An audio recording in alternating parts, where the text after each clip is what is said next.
Good morning. Today we're going to have a little discussion on human enslavement, specifically the enslavement of the African in the New World as we come to know it. And it's my belief or my understanding that the enslavement of the African in North and South America, or the New World as it was called back then, was not deliberate. It was a matter of circumstance, happenstance, and availability, and also the sheer numbers of enslaved Africans available played a role in this. We can start with the Spanish, or more importantly, we should start with the Portuguese. Basically, the Portuguese set the rules of engagement for the age of exploration for the rest of Europe. And they did that back in the early 1400s after they were able to push the Moors out of their portion of the Iberian Peninsula. They went right away on the offensive. Now, the whole Reconquista, which I will not get into in this particular discussion, but we can get into that deeper at another time. The Reconquista was a form of Holy Crusade. Christians are coalescing around Christianity to push the Muslims out of Iberia and back into North Africa. After they did that, in 1415, they went on the offensive and captured the city of Ceuta in North Africa, Cueta, in 1415. A Moorish stronghold, they acknowledged it, and from there, they proceeded to head down the West African coastline based on using technologies that they had received from the Moors in the form of the reintroduction of the caravel, the ship designed to sail into the wind and would be perfect for sailing down the coast of West Africa and staying near the coast, is which what they wanted to do as they charted the landscape, utilizing the maps left to them by the Moors. I think it was in 1440, 1441, they brought some of the first enslaved Africans to Lisbon, and they formed relationships with African kingdoms. So at this time, they were trading. They had procured some African slaves, but at the end of the day, they would enslave anyone that was not Christian. If they had value, they would be ransomed back to their people if that was possible. If not, they could be or would be enslaved. And this was part of their routine of trying to seek out prizes as they were mapping the coastline of West Africa. Now, what was their purpose? They had three goals. One was to further Christendom by the defeat of Moors, infidels, Muslims, or any enemies of Christ. That's mission number one. Number two, they had grown accustomed over the 700 years of occupation by Moorish caliphates. They had grown accustomed to some of the goods, the spices, the textiles, the silks, and other things that they were getting from the East through the connections of the Ottoman Empire and the Moors. They wanted to continue to get these things, and sugar being another one of these luxury items. They, although having hostile relationships with the caliphates, they continued to deal with them in certain areas to get the certain things that they had grown accustomed to. The alternative to that was to seek a sea route to India, to the east, where all these good things that they like could be procured. And they knew that going down the coast of Africa, they would eventually reach the tip and be able to sail up the other side and get to India. That was their plan. The third uh, part of their mission was to seek the Christian kingdom of Prester John. Somewhere in deepest Africa was the kingdom of Prester John. And other historians say it was a white king.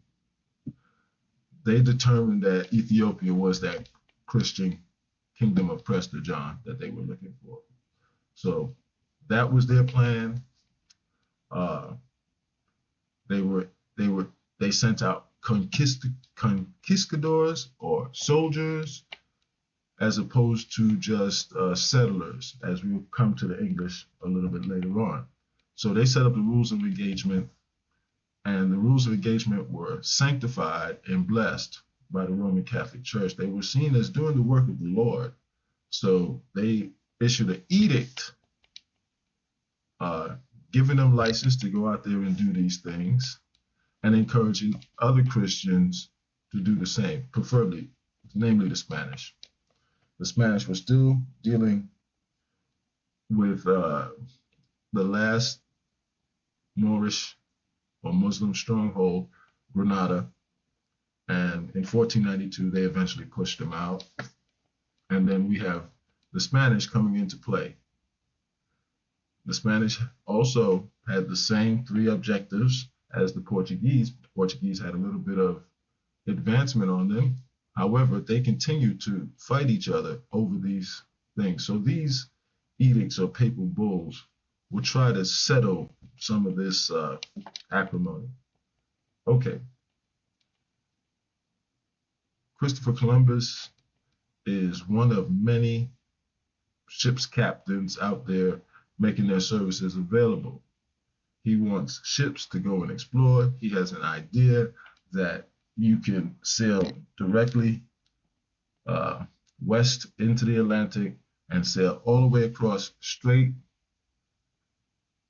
to India or China or the East.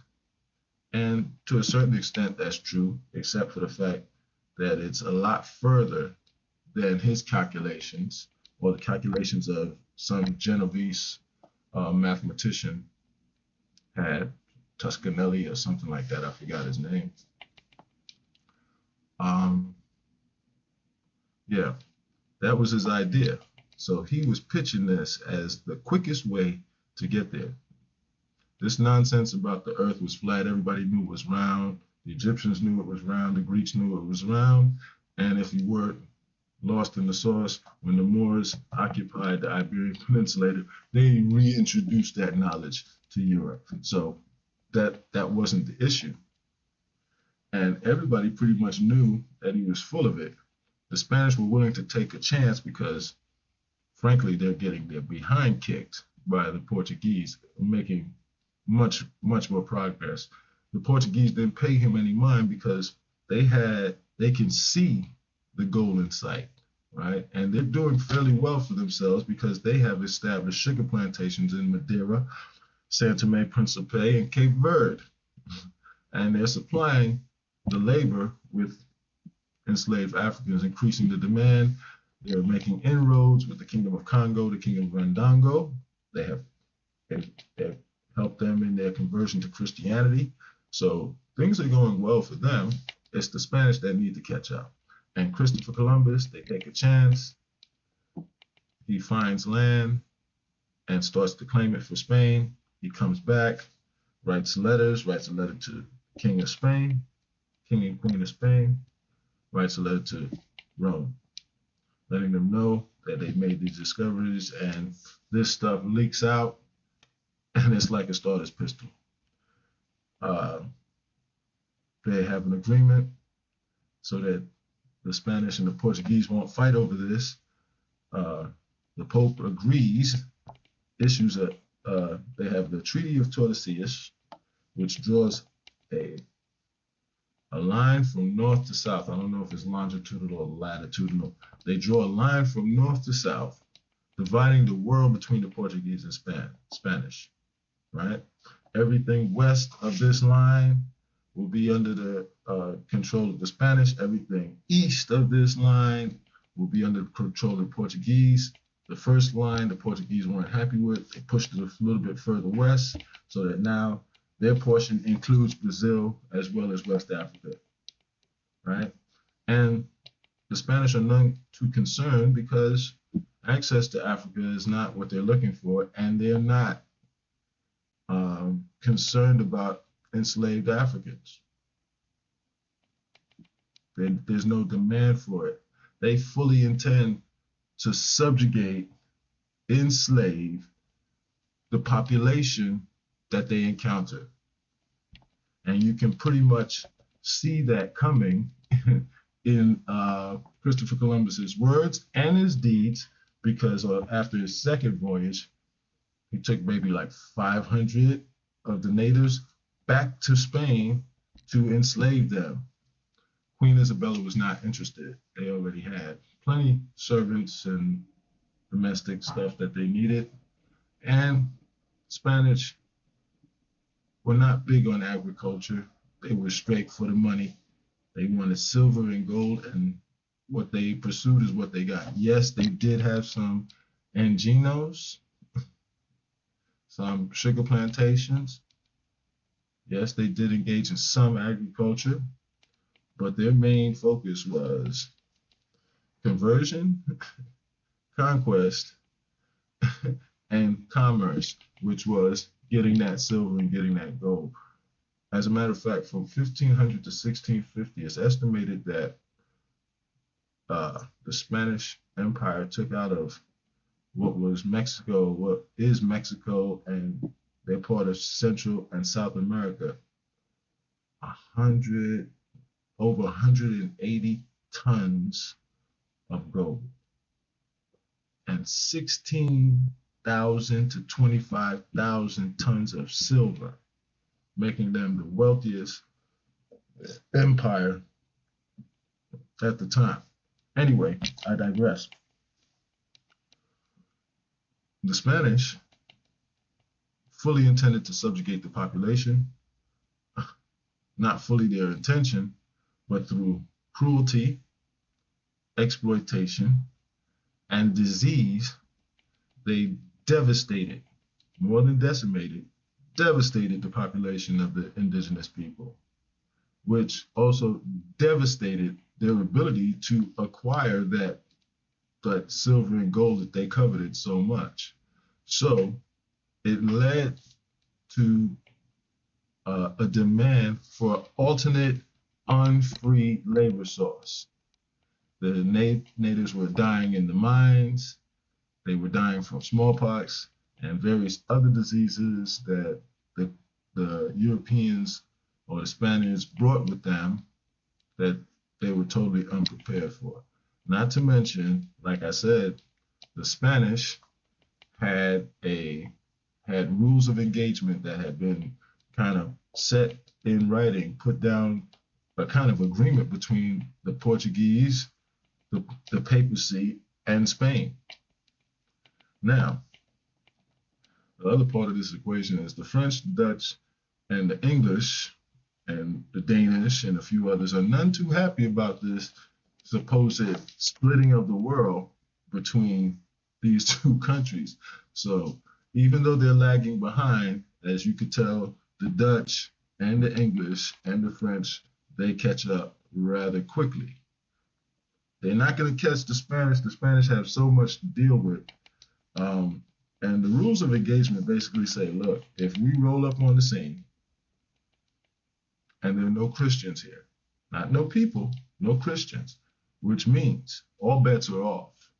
If they're willing to accept Christianity, whether or not they're willing to accept Christianity, they're going to be subjugated if we can physically and militarily subjugate them. If not, we will engage with them and look to create alliances that will further our ambitions to conquer, capture, collect, convert. There's a bunch of C's that this thing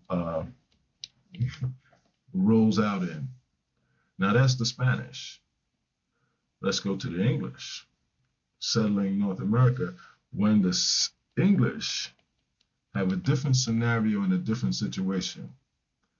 They encounter the indigenous population, but they're not overly concerned about conversion. Yes, they do have some people who are running from religious persecution and or want to get to a new area to practice their religion as they so see fit, and they do want to convert some of the natives, but that's not the English's primary purpose. Once again, they want gold too, but they're not as adamant about that. They see the value of agriculture. As a matter of fact, the English in England, they have already started to establish the predecessor of private property and land ownership, which is the enclosure movement, where they start to fence in public lands.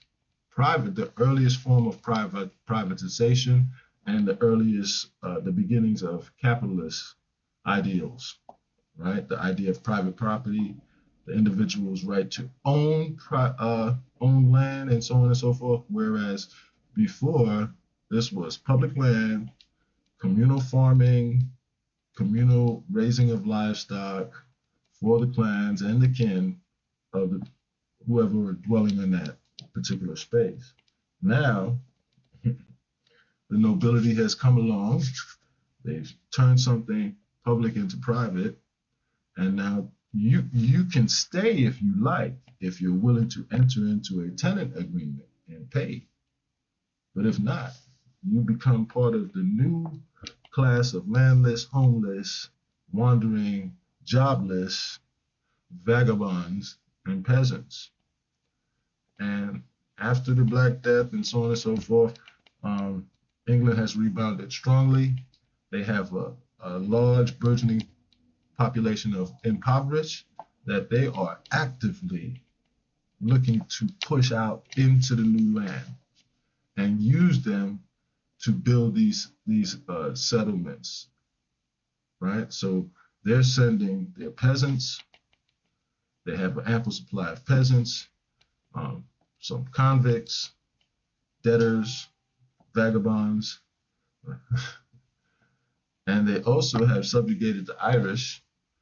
So after war with the Irish, they have Irish prisoners, that they're Irish POWs, prisoners of war, that they're not enslaving, but they are involuntarily indentured. And we're going to get to the whole semantics of the word servant, serf, and slave. They're really interchangeable. Yes, there are some differences, and we'll talk about that. But when you hear people say that the Irish were enslaved, they can make a case for that more definitely, because they were definitely brought to the colonies in chains, just like you would do any other criminals or prisoners of war. And it wasn't their choice. The difference may have been that they might not have been servants for life. So like I said, we'll get to that in a little bit, but the basic difference is they want the land. They want to farm the land. And once again, the same rules of engagement as the Spanish and the Portuguese and the papacy have established, that you're not Christian, you're not civilized. We have determined that you do not meaningfully occupy the land.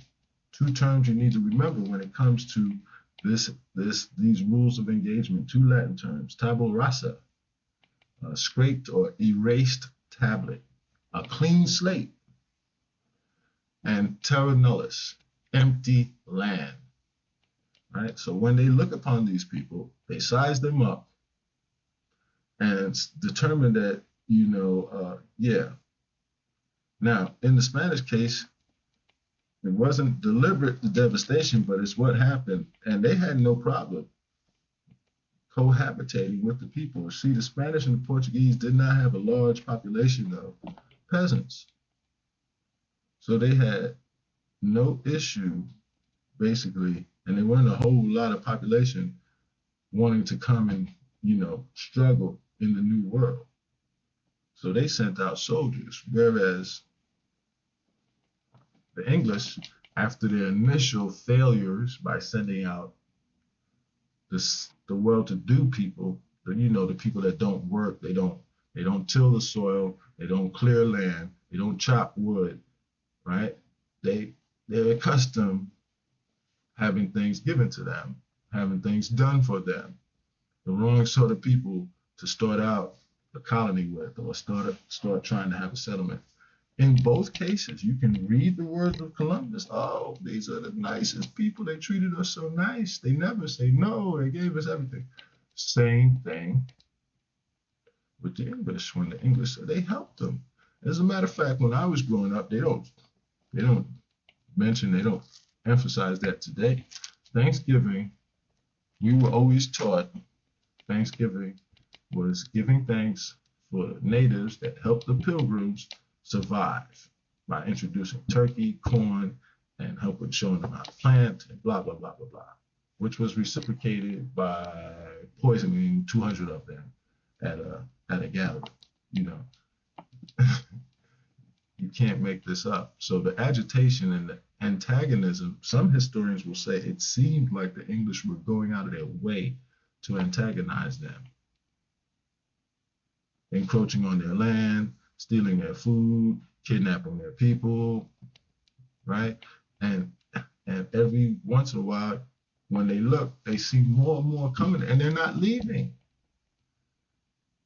Okay, so English game plan, once again, and they were coming with a game plan that was labor intensive, which means they were planning to when they set up the first permanent colony, Jamestown in Virginia, what would be Virginia, by 1612, what is it? Sir Walter Raleigh had brought Spanish tobacco from the West Indies, and it took. So now they have an economic base. The economic survivability of the colony is assured. Now all they got to do is procure more land from these natives, because they don't realize they coming for the land. They don't really care. Like I said, there are ones or twosies that want to convert the natives, right? And they'll try to do so, but for the most part, they're not like the Spanish are like, as soon as we roll up, you convert them. If we have to make you, you getting baptized, you're gonna take a Spanish name, we're not compromising on that. That's gonna happen. And we're gonna find that we're gonna get you to get that gold. And you're gonna praise the Lord and love the King and Queen of Spain as well as us. Got that? So the Spanish were that's why everywhere the Spanish went and the Portuguese went, they're Catholic. Here in North America, we're Protestant, right? But they weren't so enthusiastic about converting the natives. They just wanted them just and once again, in both cases, because of the devastation of the population, they ended up taking the next available unfree labor source. The same thing can be said for the English. They came with their labor source. And after a while, because of conflict, once again, I have to go back to the relationship between the Spanish and the rest of the world. Now you have, okay, the first Africans were brought to the colony of Virginia in 1619. They were brought in an English ship that had a Dutch letter of marque. A letter of marque is a agreement that allows you to engage in piracy against whoever the focus of that letter of marque is, the Spanish. It was the Spanish, once again, I'll go back to 1500 to 1650. This is 1619. Right?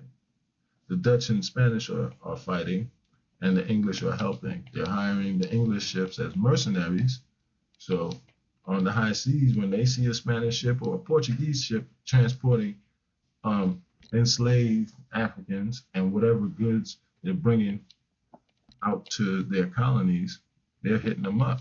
And when they're coming back with gold and silver, they're also trying to hit them up. So now you're running into these 8 or 9 or 20 or 30. This is as much as they can take off that ship when they pirate them. So the 20 or so Africans, it was 2 ships. They had split a couple of them.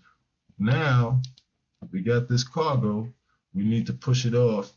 We drop them off here because this is where we're going. We got to refuel, redo this, redo that. So we'll trade them for food and what they call victuals, victuals.